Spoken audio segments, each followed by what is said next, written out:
Sunday விளாக்கு காலையில் எழுந்திரிச்சு ரொம்ப லேட்டாக எழுந்திரிச்சிட்டு அதோட பால் மட்டும் காய்ச்சிட்டு இன்றைக்கி எங்கள் மாதா கோவில் திருவிழா. எல்லோரும் திருவிழாக்கு அடுத்த வாரம் வந்துடுங்க. இன்றைக்கி கொடியேற்றுறாங்க. அதோட ஃபேமிலியாக ஹஸ்பண்டு பிள்ளைங்க எல்லாரையும் அனுப்பி விட்டுட்டேன். நான் மட்டும் மெதுவாக உல வச்சுட்டு அப்புறம் டீ போட்டு குடிச்சிட்டு இருந்தேன்.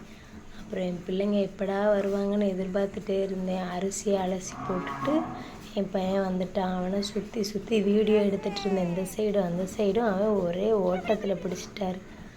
ஓகே, அப்படியே சின்ன சின்ன வேலையெல்லாம் முடிப்போம் அப்படின்னு சொல்லிட்டு வாசல்லாம் கூட்டி வீடெல்லாம் கூட்டிகிட்டு என் பிள்ளைங்கள ஈவினிங் போல் மேக்கப் பண்ணி ஃபோட்டோ எடுத்து ஒரு ஃபோட்டோ எடுக்க முன்னே பாதி உயிர் போயிடுது. அப்புறம் காய்கறி வண்டி வந்துச்சு. போய் காய்கறி வாங்கிட்டு வந்தேன். எனக்கு ரொம்ப சம்பள காசு குழப்புது. அதனால் ஒரு நோட்டு போட்டுடலான்னு சொல்லிட்டு வீட்டு கணக்கு நோட்டு போட்டு நைட்டுக்கு தோசை ஊற்றினேன்.